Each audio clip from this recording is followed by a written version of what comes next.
莫聽穿林打葉聲，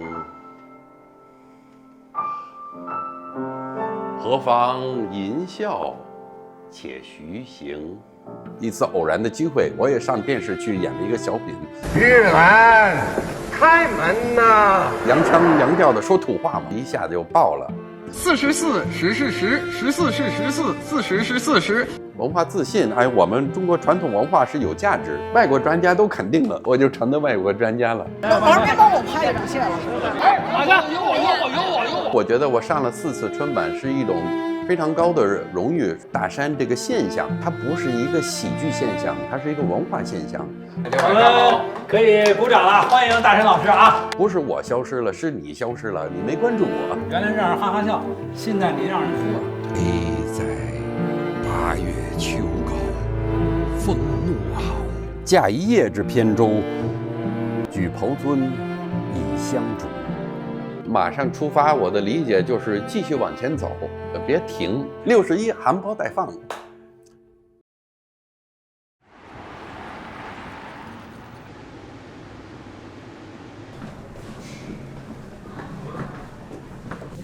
你就放開了之後，把你的幽默詼諧都再加入沒有問題。行。一上第一次一上來就是那個坐席一上來的時候，對，停一點，稍微停一點。那天呢，你個子太大了，你不太注意這個，稍微有點對。反正成都2場下來了，這個詞兒比較熟了已經。對，非常好，非常的，大家看完之後也是覺得特別好。你走也按你的平時的錄製節目來就行，沒有更多的要求。好，你就把你自己的風格帶上就行。好的，謝謝。好，我就在這邊啊。好嘞，我就在這。行，我們就在這兒。哎，好。我們這台晚會，黃宏老師是總導演，我們認識也30多年了。第一次和姜昆老師說相聲，說繞口令的那個節目叫《名師高徒》。同一台晚會是黃宏老師表演的這個超生遊擊隊，所以從那個時候就認識了。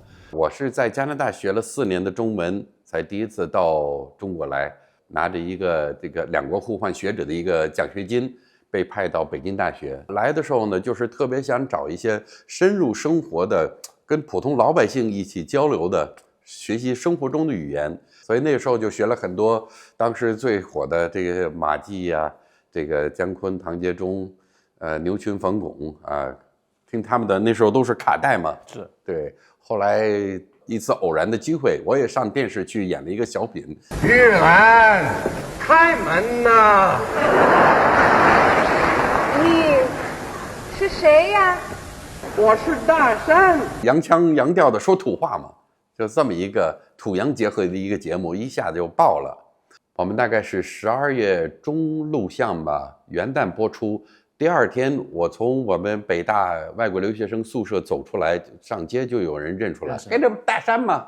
我們錄像的時候，大概是組織了500個觀眾，有一部分是從北大組織的，所以我想，哎呦，正好碰上了一位，當天也看到了，怎麼那麼巧？結果走出校門以外，普通老百姓也認出來，哎，大山，這不是大山嗎？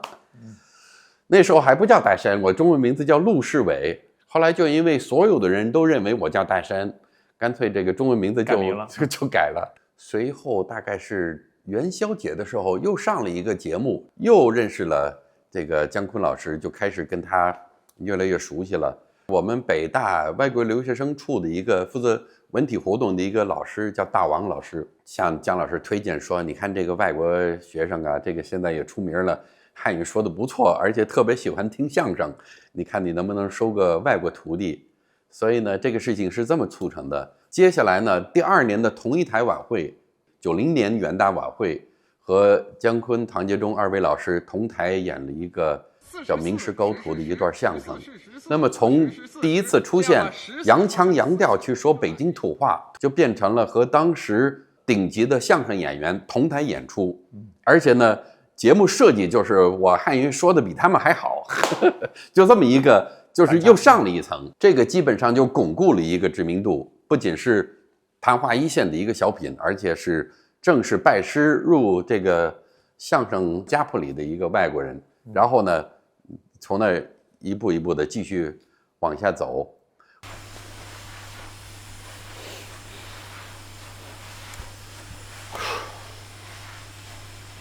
這裡是紀念中國人民抗日戰爭及世界反法西斯戰爭勝利80周年的大型曲藝音诗画《伊莎白》的演出现场，我是大山。这里是纪念中国人民抗日戰爭暨世界反法西斯戰爭勝利80周年大型曲藝音詩畫《伊莎白》的演出现场。我是主持人大山，伊莎白是我的老家，就是这会儿啊。这词儿您怎么那么熟啊？我写的。大山老師，您這個演出還會緊張嗎？每次上台都緊張，其實這種緊張的情緒是需要的，就是提起來。這個跟上春晚哪個更緊張一些？這個都緊張，其實都差不多。因為今天每一場演出都挺重要的，沒有演出前的這份壓力，可能演出沒那麼刺激，沒那麼享受，所以我覺得還是分不開的。4次春晚演的4個節目，一張郵票這個小品還可以，這個不錯的，那是98年的，09年和馬東和幾位相聲演員一起做了一個叫《五官新說》，這個節目也是很不錯的。另外那2個節目，我估計觀眾都不記得，也就是給大家拜年，就是這麼簡單的一個內容，並不是說我們自己最滿意的、最精彩的節目搬到這個舞台上。它畢竟它是一個專項晚會，它必須是符合春節晚會這個主題。所以回過頭，我覺得我上了4次春晚是一種非常高的榮譽，算是對我的一種特別高的一種認可，至少是外國演員之最吧。還有一次上春晚是挺意外的，我認真準備的一個相聲節目沒有任何影響，但是我隨便去參加常回家看看，大家就記得，哎呀，大山這邊抱着兒子，然後走上台，凱麗過來扶着我的這個肩膀，然後大家一看，這兒子是個混血兒，這邊是凱麗，就傳出來了，凱麗是我夫人。後來是有一個洗衣機還是什麼公司的給我打電話說，你帶着你的夫人一起給我們代言我們的洗衣機。我說對不起，我這夫人很低調，從來不上電視。他說你夫人不就是張凱麗嗎？他們都誤會了。對，大家把電視當現實生活啊。就是現在你回頭來看，你會覺得你是被那個時代或者是被中國這個社會選中的一個幸運兒嗎？非常的幸運，天時地利人和嘛。為什麼是我？對，完全可以是別人吧。我自己也是有時候跳出來，從一個客觀的角度去分析大山這個現象，它不是一個喜劇現象，它是一個文化現象。尤其在那個時候，改革開放，中國敞開了國門，在外國的很多東西進來了，我們中國人也開始學習外語，我們開始走出去，我們開始國際化，開始跟國際接軌。這個一切都很好，但是同時大家心裡總會有一種擔心，就是我們年輕人都在一心一意的去學外語的時候，我們的傳統文化怎麼辦？全球化是不是全盤西化？會有這麼一種擔心。我們國際化以後還有沒有我們中國的特色？當時大山的出現也是在給大家傳遞一個信息，其實西方世界的這些年輕人也願意學習我們中國的語言，中國的傳統文化。我覺得這個是心靈上的一種安慰，那麼也是一種文化自信嘛。文化自信，哎，我們中國傳統文化是有價值。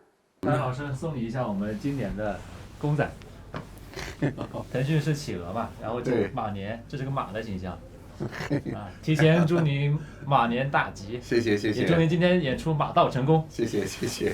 我的本命年嘛，蛇年，帶了1年了，到春節的時候可以摘下。那咱倆一樣，我也是屬蛇的。屬蛇的哈，那我們都60了。哪有？我今年60。36好不好？都36，都36。30當岁。對，我數學不好。對，我65年的，今年正好60。你跟我父親一樣大。是嗎？很多人會感慨，就是說大山怎麼老成這樣了，鬍子也白了呀，然後皺紋也多了一點。如果我想裝年輕啊，裝嫩呢，我就不會留鬍子，或者是頭髮會染，或者是有很多辦法，但是我覺得沒必要啊。然後其實還有一類網友的一個反饋，就是說這麼多年，大山好像消失了。我沒消失啊，我一直在做我想做的事情，一直在做節目。其實我看着还挺高興的，说明就是几十年或者是十幾年没有關注我、没有看到我節目的觀眾又找到我了，這是一件好事兒。要充分的去享受人生的每一個階段，一直在往前走。過去多少人勸我，什麼玉蘭開門，你們應該來一個續集。我想那個階段過去了，這再做一個續集沒有意思。我很感謝大家的一種懷舊的那種理念或者心情，但是我們不停留在那個階段，我們就是感謝大家，然後繼續往前走。那些覺得我老了的觀眾，很遺憾的告訴你們，我還要繼續老下去。那您現在这个包括身體上也好，或者是心態上也好，會有老了這個感受嗎？就有時候也能夠感覺到自己的這個年齡啊，就是腦子沒有以前那麼快。這是幾年前在講脫口秀的時候呢，經常說這個現在你看我這個50幾歲了，30而立，40而不惑，50而知天命，是吧？這個每10年有一說法，但是實際上，因為我是中國漢語研究者，我是專家啊，你們可能不知道，每一年都有一個說法。如果說是40而不惑，50而知天命，52呢，含苞待放，就是今年正好60，不好說，61我再接着說吧，61含苞待放。哎，大山啊，那個好久不見，好久不見。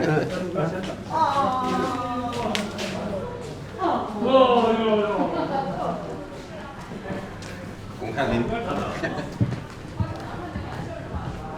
那是個臘梅初放的季節，於是它有了一個非常動人的中國名字，叫素梅。如果你走進北京外國語大學的校園，你會看到它的雕像，雕像的基座上是這樣寫着。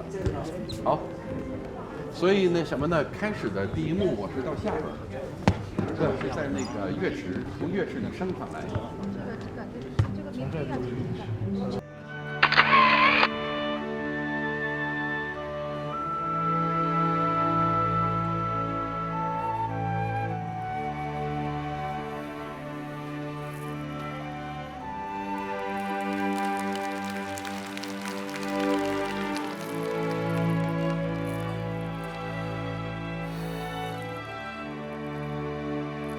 這裡是紀念中國人民抗日戰爭暨世界反法西斯戰爭勝利80週年的大型曲藝音詩畫《伊莎白》的演出現場。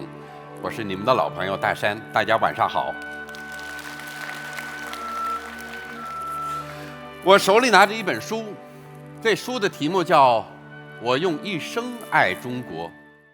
現在我總結就是大山的1.0是楊孝興，2.0是文化使者，3.0呢是走了一圈又回到喜劇。現在是這個階段屬於你的4.0嗎？一直到疫情前吧，還在做自己的這個單口喜劇的一個專場的巡演，結果就因為疫情爆發呢，就全泡湯了。我當初的想法是一定要有收穫，別這半年下來了。沒活動沒演出，哪兒都沒去，宅在家裡也沒有成就，所以呢，那個時候開始做一些古詩詞的朗誦，也拍一些短視頻。我記得第一個走紅的視頻是2020年底鮮為人知的一段楚辭《九變》，我用這一首悲秋的詩詞來告別悲催的2020年。哎呀，這個視頻也是引起了很大的共鳴。雖然這首楚辭大家並不熟悉，但是呢，加上了字幕，然後加上自己的一個新的形式出現嘛，一種新鮮感，我就覺得，哎呀，看來這種短視頻大家也喜歡。又回國2年多，這3年的時間呢，這方面本身就是越來越成熟了。我覺得可能也稱得上一個大山4.0的語言表演藝術家，或者是往這方面去發展，去努力。聽說您做這個古詩詞朗誦的這個短視頻也好，或者是演出也好，還給您帶來2個很重要的工作機會。23年接了一個話劇的表演的機會，《肖申克的救贖》，我們做了一個中文版的話劇，就是因為我們的導演張國立老師看了我朗誦《茅屋為秋風所破歌》，進入人物，摘了眼鏡，然後雖然是朗誦杜甫的詩詞，但是呢，表現的是我們話劇要的那種感覺。第二個機會呢，就是我說的一邊划船一邊朗誦《赤壁賦》的這個視頻，正好引起了浙江衛視的紀錄片組的關注，因為那時候他們正在計劃拍攝一部關於蘇軾的紀錄片，當時正在研究我們找一個什麼樣的尋訪者。這怎麼那麼巧？就那時候我一邊划船一邊朗誦《赤壁賦》，他們說：“哎呀，我們找的人就是這個。”所以呢，這就成了我25年的一個主要的工作項目，就是拍這部紀錄片，叫《不系之舟》。Hello。哎呀，來，歡迎。你好。请坐。還帶來點道具。好，太好了。剛剛從惠州買的荔枝。哎呀，东坡先生過生日，對啊，給他慶祝生日就得主要的形式是吃吃喝喝嘛。哎呀，您這罐兒好啊，行不行啊？太好了，來，咱們坐着感受感受。这次特写，這是特寫 ，OK。对，然後這個是主機位，是全景，所以您在朗誦或者是對特寫的時候，您就直接給到這邊，我們小夥就會直接幫您來切到您的特寫。好。特寫給到大山。不是您今天不是有帶着任務來的嗎？不是，那也不是任務，就是聊最近的事兒。因為今天這個反響還不錯，你看今天已經254千。嚯，數學好的換算换算。對，視頻號能過10萬已經很好了。是嗎？我怎麼感覺你篇篇都是這100萬？那現在拍短視頻是你的主要工作嗎？是一個比較固定的吧。坦率講，我們面臨的一個問題就是，我們不忙的時候有時間去做短視頻，一忙起來可能有時候就很難再更新。未來的一個打算是希望把它稍微的規範化一點的。能夠逐漸的有些人的幫忙建立一個小小的團隊，因為這個短視頻到現在為止基本上是屬於真的是就是自己單打獨鬥。你會選擇直播帶貨嗎？我倒是參加過朋友的直播間什麼的，但是不會帶貨。這個東西我也是其實跟我的表演形式還是有點不吻合，因為我不是張嘴就來。我都得準備一段一段的準備，而且是希望拿出一個成熟的節目給大家。要做就得做適合自己的，自己做的舒服，觀眾覺得合理啊，這就可以了。尤其隨着年齡的增長，還得努力保持一個開放的心態。我也很難確定的說，我一定做，還是不是打死我也不做。這個我都是有再看看吧。沒有印象之前就是玉蘭開門呀，那個就那一句洋腔洋調。那時候大山老師的中文沒有這麼好，那也是剛到，但是恰好。然後後來大山就開始說相聲了，相聲說的特別好。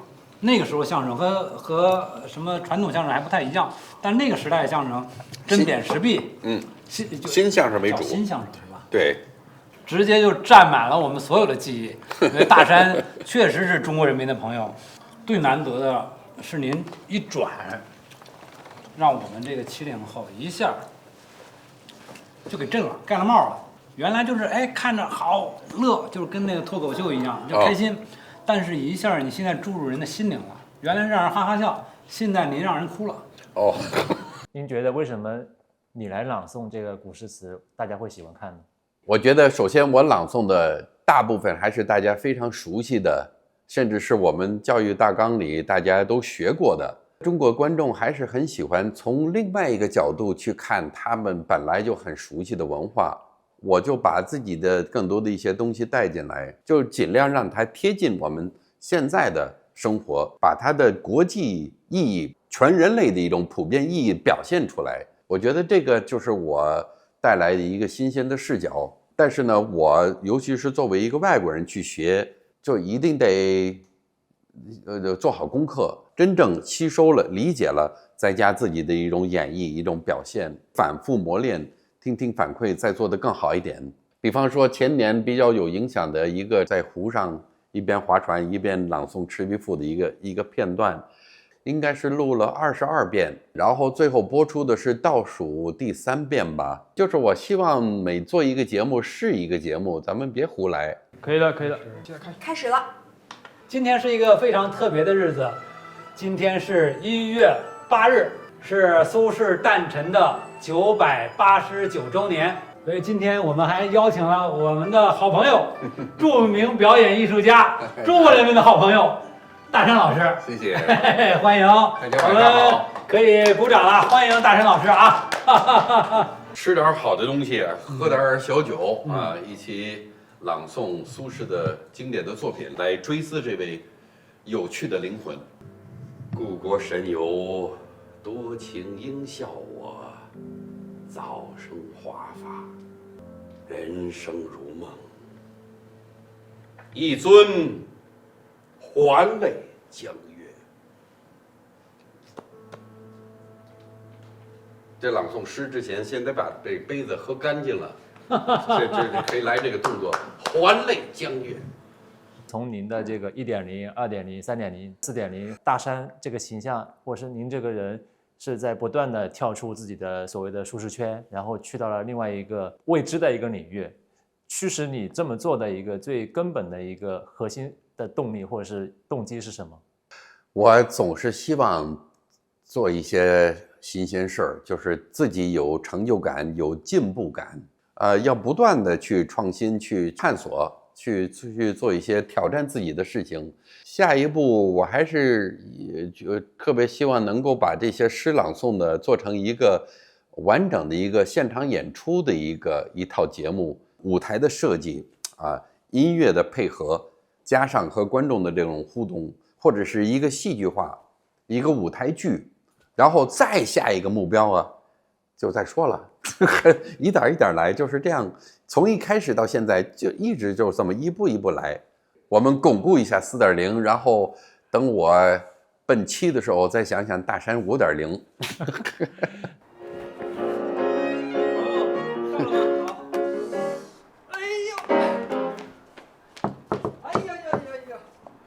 我的詩我听见你们已經開始了，那麼快啊！我們這個最好是5、6分鐘吧。這場演出的特點就是一個即興演奏嘛。我們要不試試水可以。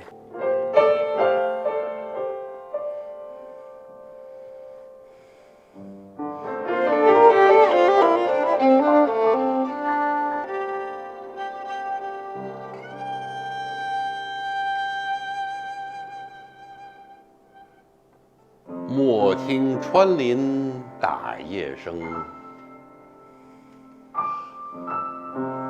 何妨吟啸且徐行。竹杖芒鞋輕勝馬，誰怕？一蓑煙雨任平生。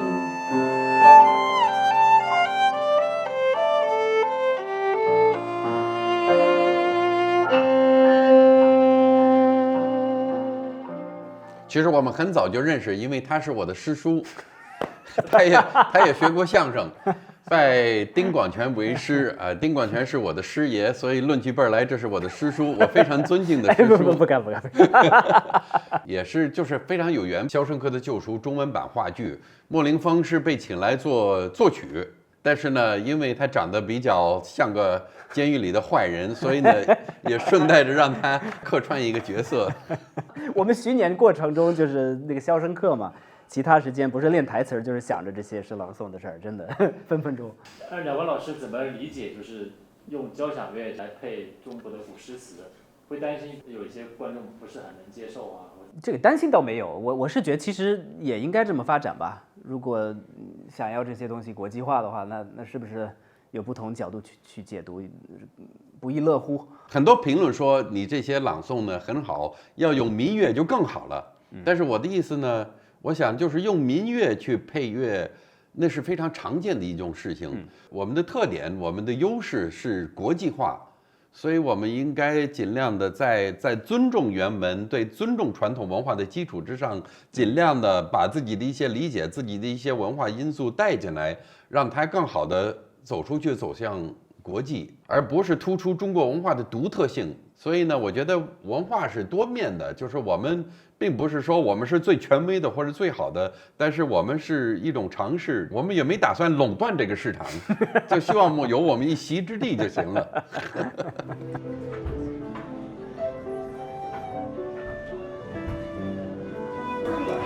感謝大家的到來，歡迎你們參與我們大山校友會2026年的第一場演出，我們歡聚一堂，共同慶祝我們大家的好朋友蘇東坡的生日，因為明天就是臘月19號，他的生日，農曆的生日是明天。那麼為什麼我們會選擇在今天演出啊？這個是有充分的考慮和設計的，因為我們打算歡飲達旦這種形式來迎接他的生日。更重要的是，明天這裡不讓演了。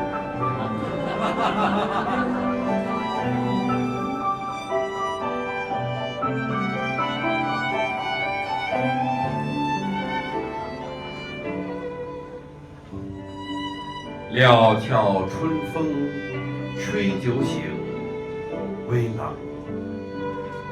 山頭斜照却相迎。回首向來蕭瑟處，歸去也無芳語。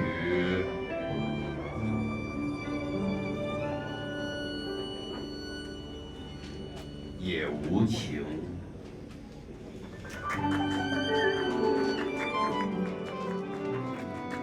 您怎麼理解馬上出發這個詞或這個概念？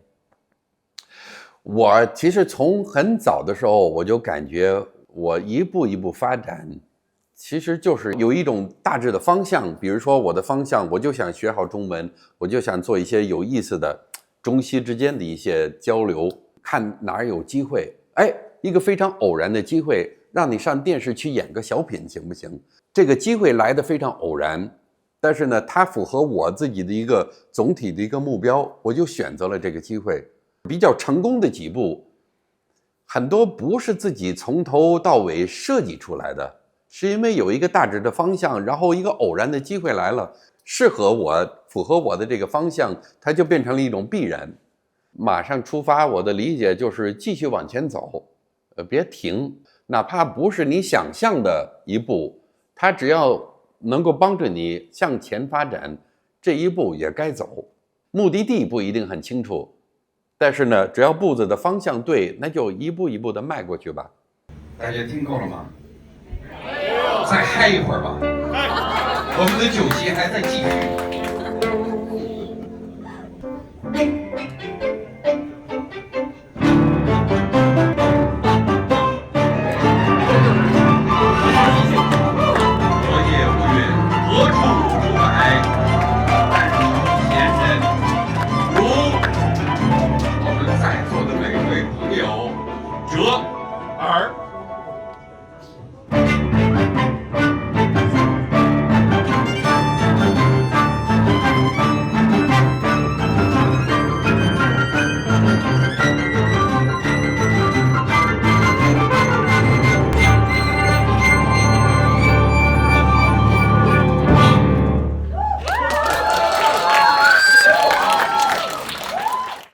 各位朋友，馬年快到了，所以在這裡祝大家在新的一年裡，事業上策馬奔騰，節節高；生活中快馬加鞭，事事順。節日快樂！如果覺得多少年沒見啊，我是你童年的回憶也好，還是對我不太熟悉，覺得我們的聊天有意思，那還是希望你多關注我，因為新媒體時代呢，選擇權在觀眾手裡，主動的去關注你喜歡的內容，然後我們一起成長，一起交流。希望在我的各個平台上能夠繼續跟大家合作下去，交流下去。